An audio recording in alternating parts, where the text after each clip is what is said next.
Assalamualaikum Pak Ustaz. Waalaikumsalam warahmatullahi wabarakatuh. Amin. Assalamualaikum Bang G. Waalaikumsalam Pak Tung. Alhamdulillah. Alhamdulillah.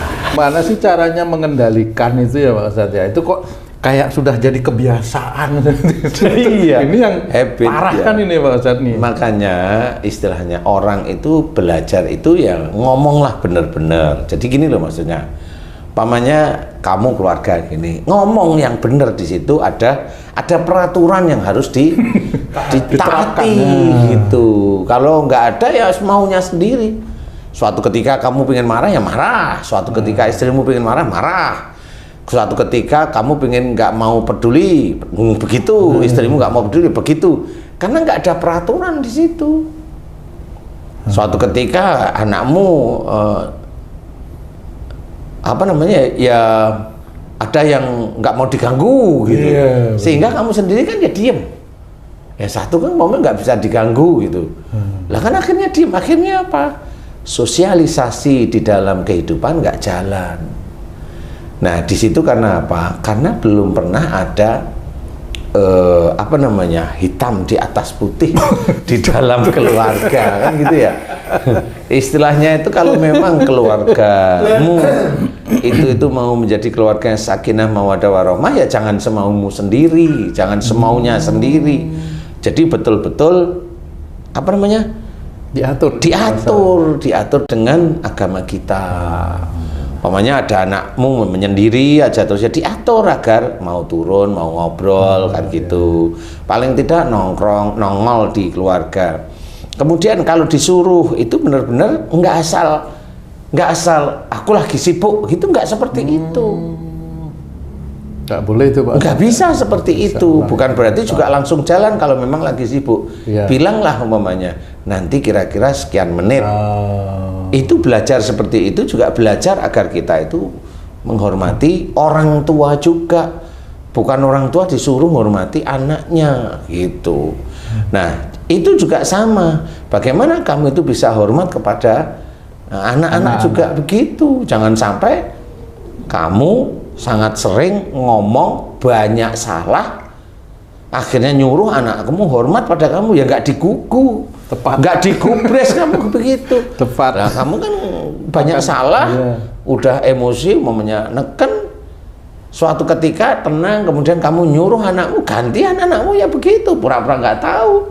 Iya benar. Nah, kenapa kayak begitu? Ya karena tidak ada pola di dalam keluarga. Nah ini keluarga ini seperti bukan keluarga, seperti itu. Jadi keluarga ini morat-marit sebenarnya. Seperti segerombolan makhluk. Waduh, ada makhluk yang tidak saling kenal namanya. Iya, harus seperti itu. Iya. Jadi umpamanya nih saya kasih tahu nih, umpamanya kamu pas lagi nggak masak nih keluargamu. Nah di situ tuh harusnya yang ngimamin di rumah itu kan tanya, nah kamu makan apa? Kan gitu. Betul. Ya harus tanya ini, kenapa? Nah inilah gunanya sosialisasi. Kalau hanya diem aja ya diem, anaknya nggak ditawar-tawarin, perutnya lapar, ya anaknya sendiri akhirnya pesen sendiri. Dia pesen 3 makanan, 4 makanan ya untuk dirinya sendiri, walaupun di situ ada saudaranya, ada mamanya, nggak peduli. Lah kenapa? Lah keluargaku nggak peduli sama saya, ya akhirnya ya begitu. Nah inilah jadi keluarga yang besok apakah itu ketemu di surga? Wallahu a'lam, nggak ngerti. Kalau keluarga hanya begitu aja ya gimana caranya ngerti? Dimulai dari hal-hal yang seperti itu, yang dianggap remeh sebenarnya, menawarkan makanan itu bisa ya Pak Ustadz? Kalau saya dimulai besok, nggak usah ngomong cangcing dari hal-hal remeh. Remeh itu juga nggak pernah dimulai kok. Saya pernah menyampaikan itu, kemarin saya sampaikan gitu. Ya jawabannya juga memang membuat saya terkesima juga. Ya saya tahu, tahu tapi kok nggak dirubah gitu ya. Itu kan menimbulkan lendir lagi. Iya. Akhirnya kami sampaikan juga itu, mau mulai besok kamu nyapu sama ngepel dulu. Gitu. Itu kan sesuatu yang beda dari yang biasa dilakukan gitu. Mudah-mudahan bisa ini. Amin ya. Jadi atau gayanya Haji J. Kan Haji J kan jarang marah. Jadi kalau istrinya ngomong ini ikut ya gitu. Jadi nggak pernah, nggak pernah. Oh iya ya bener, aman nih. Aman gitu sih. Alhamdulillah ya. Alhamdulillah aman di dunia maksudnya. Di dunia ya. Lah iya maksudnya kan nggak berlendir mau ngikut. Ya anterin ke sana, oke. Ya toh? Bagaimana biar aman dunia akhirat itu Pak Ustadz? Nah. Ngikut tapi aman dunia akhirat. Sebenarnya kan ada hal-hal yang memang harus dikerjakan. Mana yang manfaat, mana yang kurang manfaat, atau mana yang tidak manfaat. Itu harus diklasifikasi, digridkan istilahnya. Sehingga nanti kayak umumnya kamu atau Haji J itu akan ngerti ini yang diomongkan istri saya ini benar apa enggak. Kalau enggak ya harus berani membalikkan meja kalau bisa. Kalau dikasih tahu nggak bisa, meja dibalik gitu. Sehingga harus tahu bahwa oh ini suamiku ini jengkel kali, padahal balik meja itu hanya cuma nah meja kan besok saya bisa beli, ini kan meja udah dari nikah nih nggak ganti-ganti kan gitu. Tapi Haji J kan sebenarnya mau beli meja di pura-puranya kan pas timingnya tepat dibalik meja gitu. Oh dibanting gitu, padahal memang sudah disiapin meja dari luar agar istrinya ngerti, ngerti gimana. Nah, ngerti inilah mudah-mudahan dia berpikir bahwa oh selama ini salah saya gitu. Tapi kalau mamanya Haji J itu ya nurut-nurut aja ya dikira ya benar terus apa yang diinginkan. Ustadz nanya, ini soal lendir nih Ustadz nih. Lendir yang di ya. Teman saya seorang Ustadz nih, seorang Ustadz, teman kuliah juga.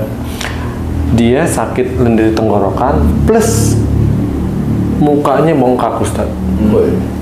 Kejadian sebulan yang lalu, bengkak, pipinya bengkak ke dokter. Ternyata kata dokter, pipinya ini udah penuh dengan lendir. Nah, pipinya penuh dengan lendir. Lendir apa cairan maksudnya? Lendir karena sinus katanya. Oh, karena sinus. Oke, ya oke. Ya, oke, nggak apa-apa. Lanjut sih. Ke dokter kata harus disedot dan lain-lain. Nah, itu kenapa sampai kejadian? Oke, di sini Haji J kan teman kuliah ya, Ustadz ya itu ya. Nih. Saya nggak pernah tahu nih temennya Haji J. Begini. Kalau dia sinus, ya biasanya orangnya agak pendiam tapi pemikir. Orang pendiam tapi mikirnya kuat lah. Ya.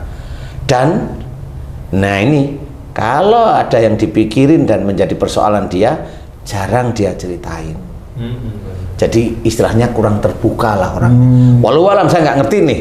Tapi saya tanya sama Haji J, orangnya terbuka nggak walaupun sama kawan lama? Enggak. Nah, kan bener. Iya. Kenapa kurang terbuka? Karena mukanya bengkak. Muka bengkak itu sebenarnya kalau muka itu identiknya itu kalau ada sesuatu itu bisa diceritakan, didiskusikan. Itu muka di sini nih. Jadi dia tidak jaim dengan kondisi dia atau persoalan dia. Nah, kalau mukanya itu gembeng gitu, berarti ini orang kalau ada persoalan-persoalan relatif disimpan. Seperti itu ya, maksudnya dia baik nggak cerita tentang aib sih, tapi kan bukan persoalan aib. Kalau dia memang diciptakan dia sebagai manusia, kan tetap masih ada kekurangan dia sebagai manusia. Kekurangannya apa? Kalau memang dia menghadapi masalah tidak mampu, ya bertanyalah pada kawannya yang lain mencari jalan keluar selain diserahkan pada Allah. Harusnya seperti itu. Kayak seperti ini nih. Nah, kayak seperti ini kan diskusi nih. Jadi diskusi untuk lendir yang di sini, lendir yang di muka, nah itu sama. Jadi karakteristiknya sama.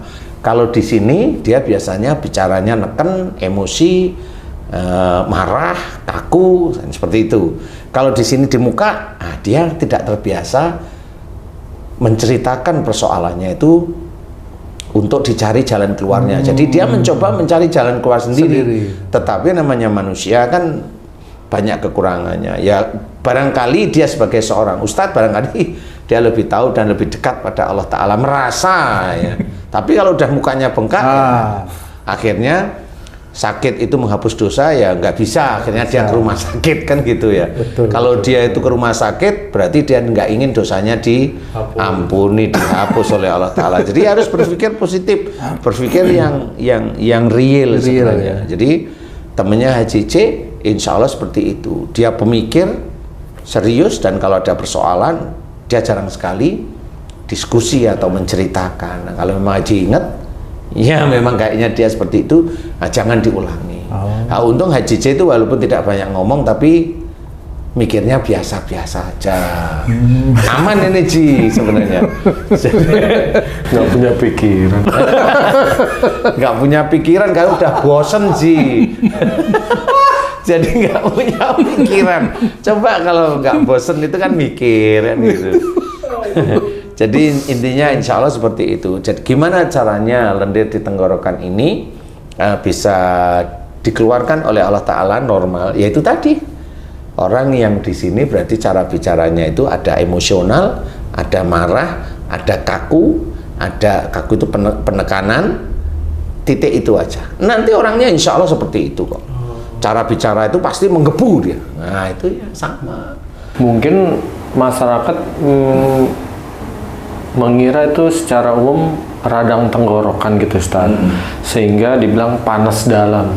Nah mungkin itu panas itu maksudnya Ustaz itu ya, panas ini ya. Emang panas di sini, makanya ada cabada, obat kaki 3. Oh nggak mempan itu, yakin nggak mempan. Insya Allah nggak mempan. Minum segelas, segendong pun nggak mempan itu ya. Karena itu kan ya begitu-begitu aja lah ya. Jadi intinya kembali pada Allah, ya, betul. Sehingga dia mohon ampun tentang apa, emosi, kaku, marah, penekanan, kemudian jangan diulang.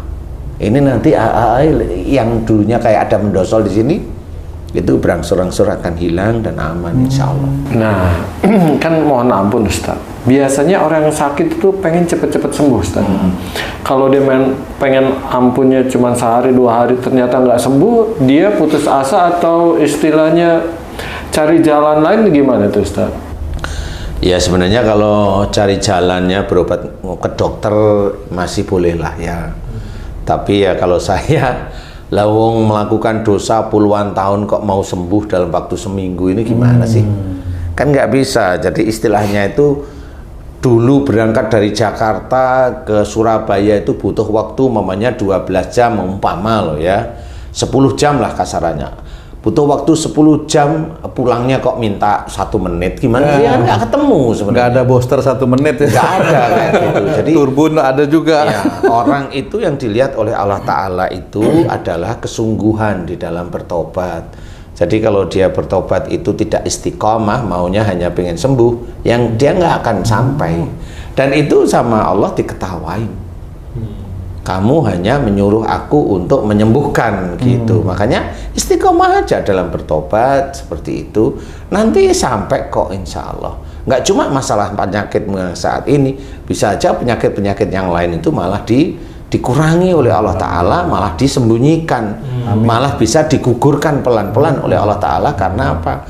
Karena tobat, mohon ampun terus-menerus setiap saatnya. Insya Allah seperti itu yang di tenggorokan. Kalau di muka, itu tadi, coba aja belajar ngomong sama temen yang memang dia rasa bisa menyelesaikan masalah, kemudian mohon kepada Allah Ta'ala agar diberi kemudahan untuk sembuh seperti itu. Tapi kalau itu sampai bengkak di situ, walaupun dia itu Ustadz kayaknya nggak paham deh dia itu. Dia mikirnya itu diem itu adalah emas beneran. Enggak. Diam itu emas kalau seorang yang memakai kalimat tersebut itu adalah orang yang banyak bicara. Banyak ngomong, bicara tidak manfaat seperti itu, ya lebih baik diam. Tapi kalau sudah awalnya sudah diam, belajarlah untuk bersosialisasi bicara. Karena dalam berbicara yang diberikan oleh Allah Ta'ala mulut, ini sebenarnya memang untuk bicara, tapi bukan untuk bicara aib orang. Enggak, kita bicara urusan kita sendiri untuk mengejar ridho Allah lah, maksudnya bicara yang manfaat. Diskusi pun sebenarnya nggak ada masalah. Bukan berarti kalau diskusi itu dia merasa aibnya itu terbuka, kan enggak juga. Kan gitu, diskusi kan nggak ngomongin masalah kamar mandi gitu maksudnya. Kan diskusi kan biasa aja. Kan gitu Ji. Jadi ada orang-orang tertentu yang seperti itu. Sehingga ya dia terpaksa yang harus berurusan dengan dokter. Seperti itu. Tapi kalau memang mau, ayo kita cari jalan Allah, ya ini tadi. Diskusi aja, ngobrol aja. Dia ngobrol aja seminggu itu diskusi beneran sama temennya tentang masalah bagaimana dia itu yang dulunya pendiam, ngobrol aja, keluarin unek-unek terhadap orang yang bisa menjaga kerahasiaan kalau itu dianggap rahasia. Insya Allah itu nanti seminggu 2 minggu mulai nipis kok. Itu hanya begitu-begitu aja sih. Seperti itu insya Allah kalau mau ya. Nah, mudah-mudahan kalau memang ini untuk sedulur beriman, mudah-mudahan bisa dipraktekkan dan belajar untuk bicara itu yang manfaat, nggak usah nadanya tinggi. Memang ada orang yang tidak emosional tapi ngomongnya pelan tapi nyakitin, ya itu ada. Nah itu ada juga nyakitin itu. Nah biarin aja orang seperti itu. Memang dia tidak ada lendir di sini. Urusannya nanti di akhirat karena dia ngomongnya santai tapi nyakitin. Nah itu jangan, kita kalau bisa bicara itu yang tidak nyakitin orang lain. Karena itu sudah diajarkan oleh Rasulullah Muhammad SAW. Jadi belajarlah untuk baik di setiap bicara kita. Mudah-mudahan bisa menjadi obat ya. Insya Allah. Wallahu a'lam. Alhamdulillah. Terima kasih banyak Pak Ustadz masukannya. Para pemirsa dan sahabat beriman dimanapun berada, demikian tadi penjelasan dari guru kita Pak Ustadz Danu mengenai lendir yang ada di tenggorokan. Bagaimana beliau memberikan analisa dan solusi kepada kita. Mudah-mudahan ini bisa bermanfaat juga untuk kalau ada yang yang sakit seperti itu bisa diberikan kesembuhan oleh Allah, yang tentunya juga untuk meningkatkan keimanan dan ketakwaan kita kepada Allah Subhanahu wa taala. Amin. Saya Tung undur diri, sampai jumpa di video kami yang lain.